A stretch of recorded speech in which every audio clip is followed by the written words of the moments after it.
Ace TV.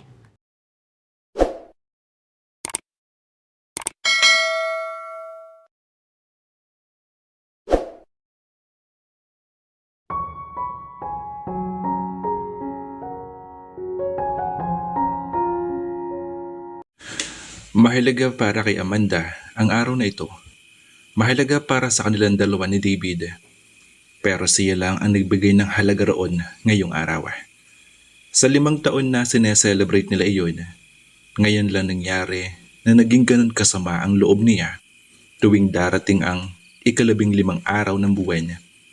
Sa kabila kasi na minsan ay nagkakaroon siya ng bad day kahit eksaktong tumatapat iyon sa araw na iyon. Ang maisip na magkikita lang sila ni David ay nakakapag-ayos na ng araw niya.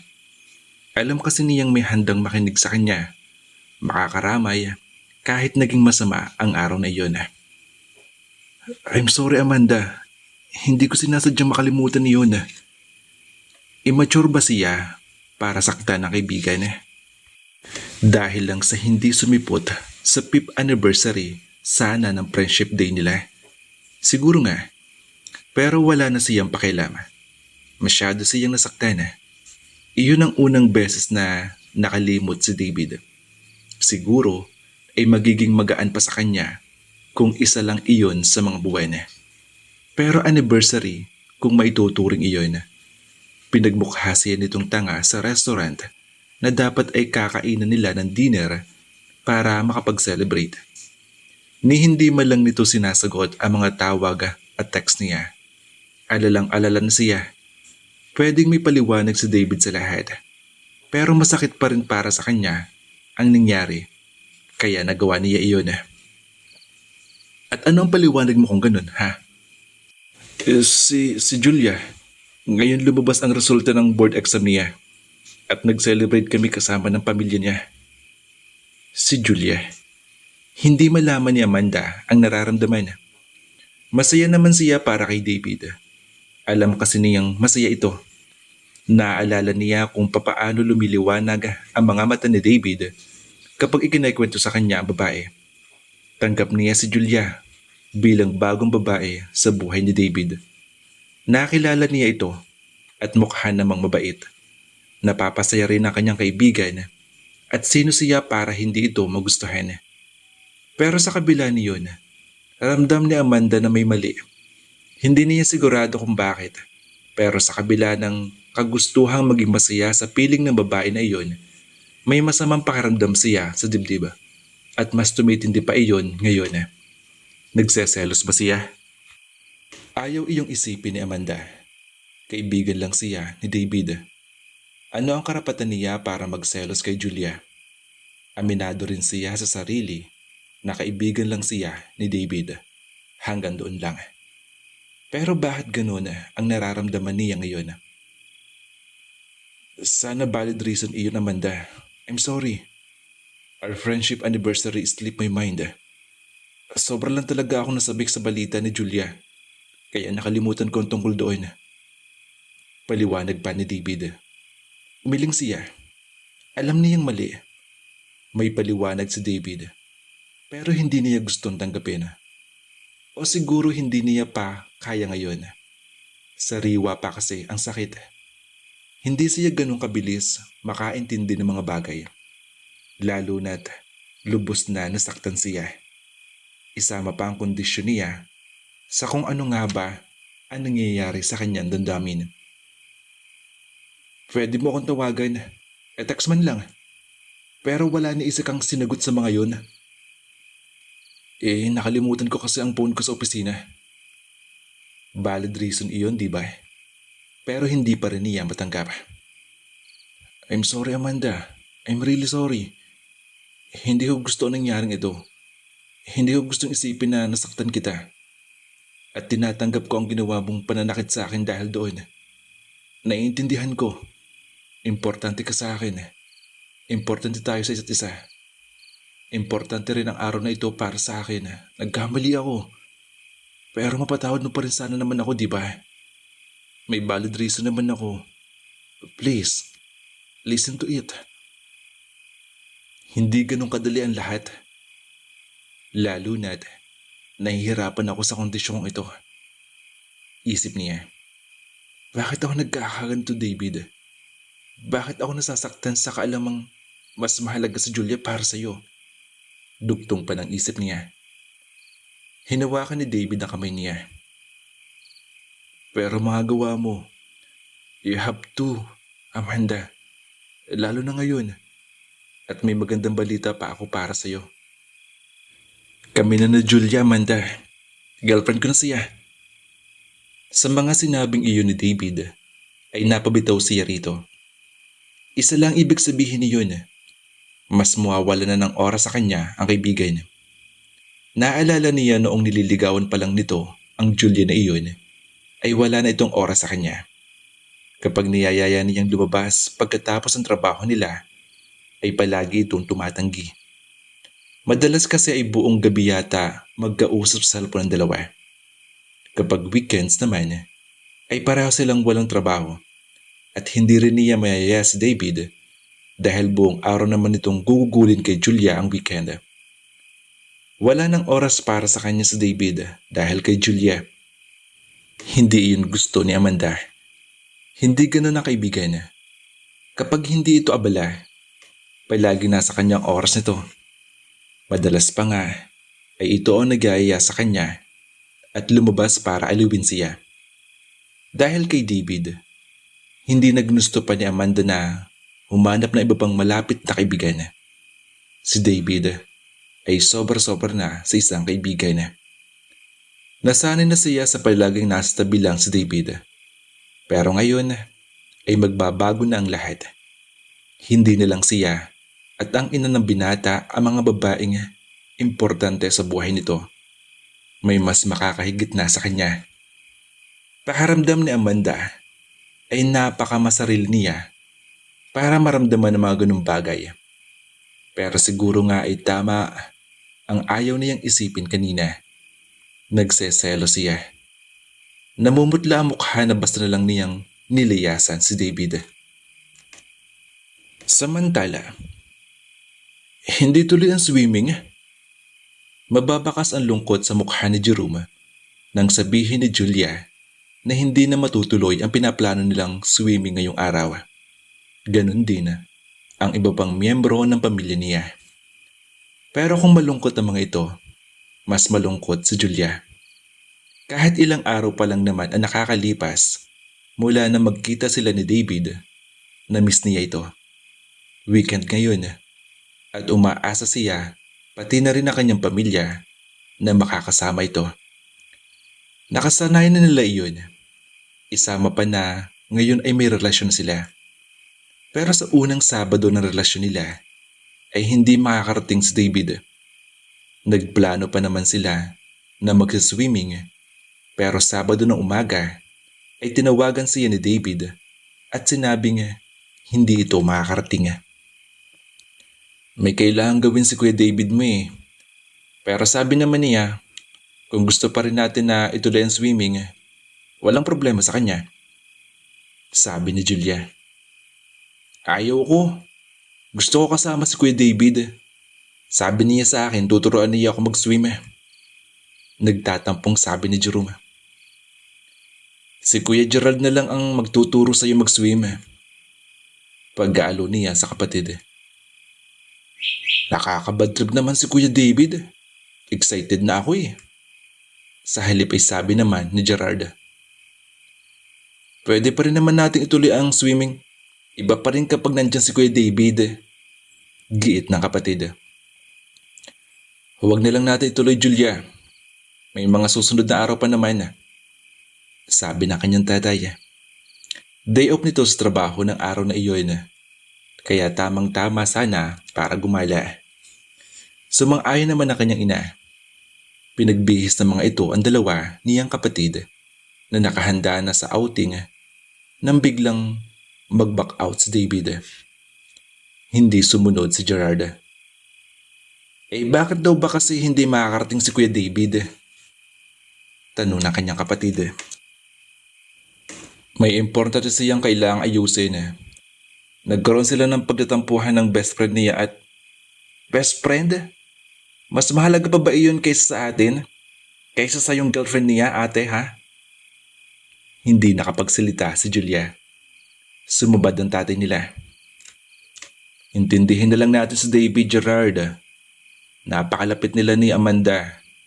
Higit pa sa magkapatid ang turingan nilang dalawa. Nakita ko rin kung papaano nagalit si Amanda ng gabing nakalimutan ni David ang tungkol sa friendship anniversary nila. Nang dahil sa biglang pagpunta niya rito sa Bulacan para i-celebrate ang pagkapasa ng ate mo. Friendship anniversary? Sumama ang mukha ni Gerard. Sinong gumagawa ng mga ganong bagay? Napakabaduy. Ganon din ang nasa isip ni Julia. Pero ayaw na lang niyang mag-isip ng masamang bagay pa tungkol kina David at Amanda. Sigurado ka ba talagang magkaibigan lang ang mga iyon, ate? Dapat ang mga magkakaibigan nagkakaintindihan. May valid reason naman si Kuya David, kaya hindi siya nakapunta. Hindi ko maintindihan ang takbo ng utak na kaibigan niya. Dapat alam ng kaibigan niya na iyon na mas mahalaga ang girlfriend kaysa sa kanya. Ikaw ang mahal, kaibigan lang siya. Naiintindihan ni Julia na hindi naman may iwasan sa magkakaibigan ang magkakatampuhan. Iniintindi na lang niya na naging masakit para kay Amanda ang nangyari. Pinag-alala ito ni David. Pinagmukhang tanga dahil hindi sinipot sa dinner date para i-celebrate ang anniversary na iyon. Alam niya kung gaano kahalaga si Amanda kay David. Madalas ikwento ni David sa kanya kaibigan noong mga panahon na nagkaroon na siya ng oras na makilala ito. What they had was special. Bata pa lang, magkaibigan ang dalawa. Kagaya ng sinabi ng kanyang ama, higit pa sa magkapatid ang turingan ng mga ito sa isa't isa. Naisip ni Julia na kaya ganoon na lang din ang pagpapahalaga ni Amanda kay David ay dahil ang binata lang ang taong madalas nitong lapitan. At nang hindi mapagbigyan ni David ang gusto ni Amanda, ay ganoon na lang ang pagtatampo nito. Understandable rin naman iyon kung maituturing. Dahil iyon din ang unang beses na nangyari iyon sa dalawa. Kaya mas pinili ni Julia na intindihin nila ang lahat. Pagkatapos ng lahat, nang minsan nang magduda rin naman siya kay Amanda, ay naiintindihan din siya nito. Hindi niya kailangan magduda, kagaya ng ginawa ng kapatid na si Gerard. Kilala niya si Amanda at nagtitiwala siya kay David. Magkaibigan lamang ito. Siya ang mahal ni David. Isama pa na nauna si Amanda sa buhay ni David. Dapat ay naiintindihan niya na maganda ang pinagsasamahan ng dalawa na hindi pwedeng baliwalain na lang ni David at hindi ayusin. Samantala, hanggang kailan ba tatagal to? Sa isip-isip ni David. Lunes na naman, balik trabaho niya. Pero hanggang ngayon, hindi pa rin maayos ang relasyon nila ni Amanda. Ilang araw na mula nang magtampo ito sa kanya dahil sa nakalimutan niyang usapan nila. Kahit ilang araw na niyang sinusuyo ang kaibigan niya at ibinibigay pang libreng araw niya noong weekend na para sana kay Julia at sa pamilya nito, wala rin nangyari. Ngayon ay dadaan na naman ang weekdays. Magiging abala siya. Higit pa sa dati ang magiging pagkakaabala niya.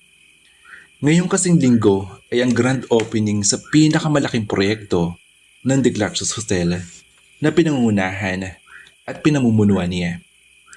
LD Hotels and Casino would be open this week. Part iyon ng chains of hotel nila, pero ngayon ay hindi lang basta hotel. Maraming klase ng entertainment ang ibibigay niyon, kagaya na lang ng casino. Pero kahit magbubukas na, hindi pa rin gaano kaayos ang proyekto. May ilan pang problema na natitira, lalo na sa parte ng marketing ng proyekto. Anong ibig mong sabihin na nag-back out ang mga guests natin para sa opening? Hindi pwede yun. Ngayon linggo na napabubukas ng LD. Isang Hollywood star ang inibentahan nila para maging panauhin pandangal sa event. Ito rin ang magsisilbing endorsers na kanilang hotel. Ang alam ni David ay nakapag-shoot na rin ng mga ito, kaya kung sakali magpapalit pa ay mahirapan sila. Marami rin ang nag-aabang sa pagdating nito dahil iyon ang unang beses na pupunta ito sa Pilipinas. Sorry sir, hindi na daw po talaga magbabago ang isip ni Mr. Smith. Hingin pa umanhin ng marketing manager. Puputok na yata ang ulo ni David. Pambihira. Pinoproblema niya ng malaki ang relasyon nila na kaibigan. At ngayon, malaki pa rin ang problema niya sa opisina. Nailabas na ang balita na si Mr. Smith ang magiging endorsers nila. Kung babaguhin pa nila iyon, marami ang magtataka. Marami ang mag-iisip na baka hindi nagustuhan ni Mr. Smith ang business kaya nag-back out na lang. Hindi rin kasi nagbigay ng dahilan si Mr. Smith kung bakit gano'n na. So paano na yan? Napakahirap na makakagilap ng pwedeng maging guest at endorsers ngayon. Gusto na magtaas ang boses ni David. Napakahirap kumalma sa panahong ito. Kailangan nila ng bigating guest at endorser. Hindi basta-bastang business iyon. At marami na silang kakompetensya. Kaya kailangan nilang gumawa ng magandang marketing strategy. Ang paghahanap ng pagkakaguluhan na endorser ang naisip nila dahil kapag ganun, siguradong pagkakaguluhan din ang business na gagawin nila. May naisip po ang team sir. Napag-alaman po kasi namin na kasalukuyan nasa bansa po si Mr. Lucas Gregor po. Ang international British-Filipino supermodel. Gustong mapasimangot ni David. Kilala na naman si Lucas Gregor. Pero madalas na damit ang minomodel nito. Bakit siya? Sir, sikat din po si Mr. Gregor. Kagaya po ni Mr. Smith. Maraming beses siya nakarating sa Pilipinas at lagi napupuno po ang lahat ng hotels na pinupuntahan niya. Umaasa ang lahat ng tao na makakasilip ng personal sa modelo. Isa pa, bilang international model po, iba't ibang bansa ang napupuntahan po ni Mr. Gregor. If we have him under contract, hindi lang po LD Hotels and Casino ang pwede niyang i-endorser. Pwede pa rin po natin palawakan ang contract niya. He can endorse out other hotels outside the Philippines po. Sikat at kilala po siya sa ibang bansa. Kung sakali man na pumunta siya sa isa sa mga bansa kung saan nakatayo ang isa nating hotels, we can have him in the branch of ours. If we put a good marketing strategy not just for our new hotels, but also to the other hotels po. Hindi pa bagaan ang kumbinsido si David sa sinabi ng marketing manager. Kilala niya si Lucas. Si Lucas na iyon. Pero dahil kay Amanda, nakilala niya ng gusto si Lucas. Mula nang sumikat si Lucas Gregor 5 taon na nakakaraan, fan na ito ni Amanda. Madalas kapag may mga bagong endorsement ang lalaki, kahit sa ibang bansa, ay kinikwento pa sa kanya ng kaibigan kahit wala siyang interes. Maraming endorsement na nagawa si Lucas sa Pilipinas at lahat ay talaga namang nagiging matagumpay. Ang huli niyang balita na naging endorsement ni Lucas ay isa pang pasikat na restaurant. Ngayon, kasing lakas na ng isang fast food chain ang restaurant na iyon dahil lang sa endorsement ni Lucas. Ganun kalakas ang lalaki. Pwede niya i-consider si Lucas. May punto ang marketing manager. Pero nang maisip ang dahilan kung bakit nakilala niya ng gusto si Lucas Gregor, ay napatango si David sa marketing manager. Bukod sa pagiging endorser ng hotel, sa tingin niya, may iba pang pakinabang para sa kanya ang Lucas Gregor na iyon.